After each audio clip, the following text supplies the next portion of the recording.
my matchup gonna be Kyrie, so that's gonna be fun. We're gonna see what I can do versus him. Be careful what you asked for.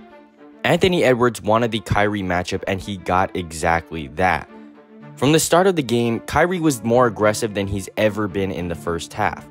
In the previous series, he was often playing the role of facilitator, but the Bear was poked and the Bear responded, dropping 30 points on 52% from the field. And here's the craziest thing, 0% from 3. The 3-point shooting from the Mavs in this game was nowhere to be found. It honestly couldn't have been much worse. The Mavericks shot a collective 6 of 25 from 3, just 24%, and yet they still found a way to snag Game 1 on the road. However, this time it wasn't the result of a full team scoring effort, it was more so the greatness of the Dallas backcourt. As I've said before, Kyrie and Luka are two of the most prolific scorers in the entire NBA. No matter who is on them, they will get their points. Luka and Kyrie combined for 63 points, and the most impressive part about this duo performance was the balance. In the first half, Kyrie was absolutely proving that Anthony Edwards or Jaden McDaniels cannot come close to stopping him, scoring at will whenever he wanted to. Floaters, layups, fadeaways, literally any shot besides a 3, Kyrie was hitting. And Luka followed in Kyrie's footsteps, doing most of his damage in the second half, specifically the fourth quarter, taking advantage of Anthony Edwards and Jaden McDaniels. Unlike the Thunder, who were blitzing Luka and Kyrie every chance they could, the Timberwolves decided to play drop coverage.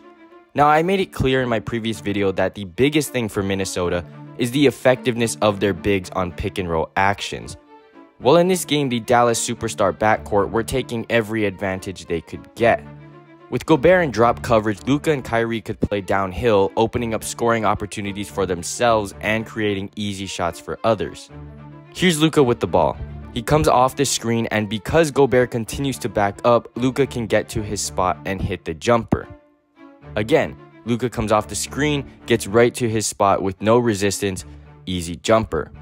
And here's the playmaking side.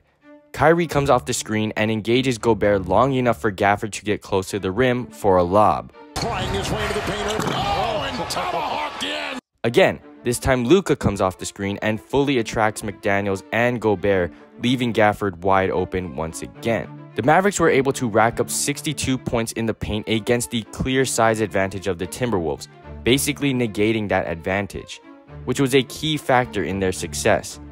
The once hounding and impressive defense from Minnesota was torn apart by the two Dallas superstars. However, this was not the same case for the Mavericks. They clearly were not hitting shots this game, so the only hope they had was to play defense, and that's exactly what they did. PJ Washington, Lively, and Gafford all played bigger than they physically are. Here, PJ holds his own against Cat, forcing a fadeaway air ball. Here, Gobert is forced into being the entire offense, and with no offensive game, Gafford just swats him.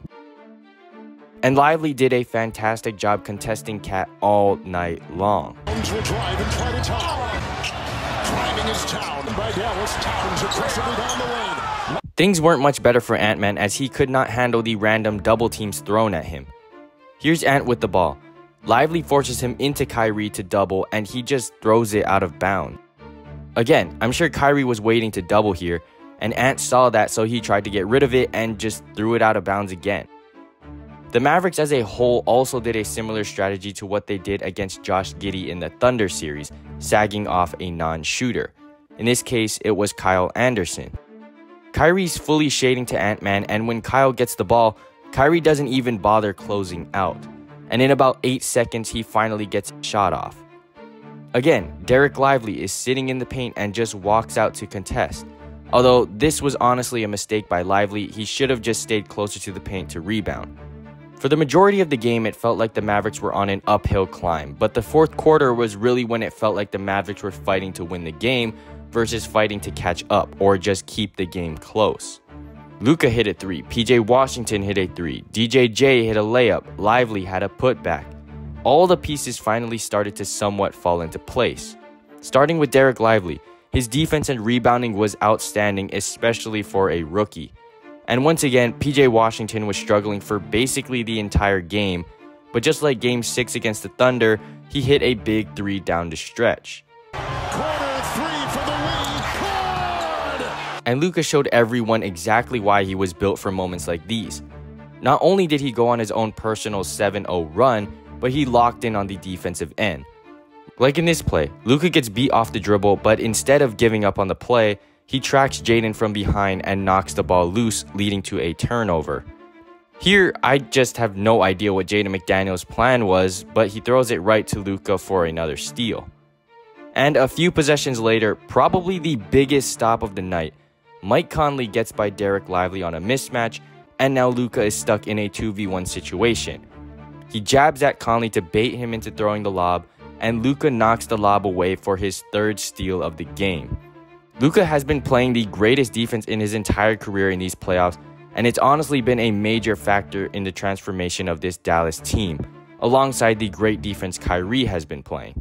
This win marks just the first Game 1 win from the Dallas Mavericks under Jason Kidd, and what better time for it to happen than in the Western Conference Finals against the #1 defensive team on the road.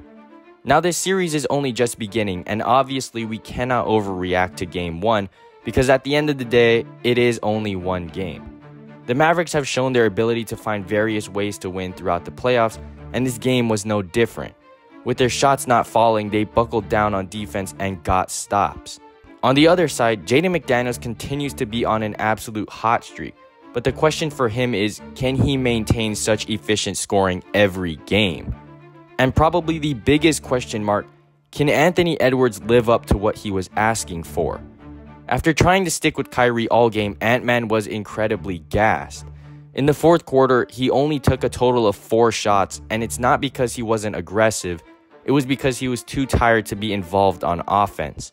Multiple times you can see him just standing around in the corner or walking up the court, hands on his hips, not wanting the ball. If it wasn't for the rest of his teammates being able to knock down threes at nearly 40%, those closing minutes wouldn't have been that close. Now the series shifts to Game 2. The Mavericks have shown their ability to bounce back and make the proper adjustments to win in the previous Clippers and Thunder series, and I fully expect them to make them again. I also can't see the Mavs shooting so horrendously from 3 again. I mean, some of the threes they missed were just laughable. The Timberwolves were just leaving PJ wide open with absolutely zero defense. And as for the Timberwolves, I believe they will also make the proper adjustments. I mean, they did best the Nuggets in a 7-game series. One thing I will say is that this win fully resembled the Mavs' regular season win against Minnesota. Kyrie and Luka getting all they can eat, and the Timberwolves having absolutely no answer. But what did you guys think about Game 1? Will the Mavericks take Game 2 as well, or will the Timberwolves come back with fire?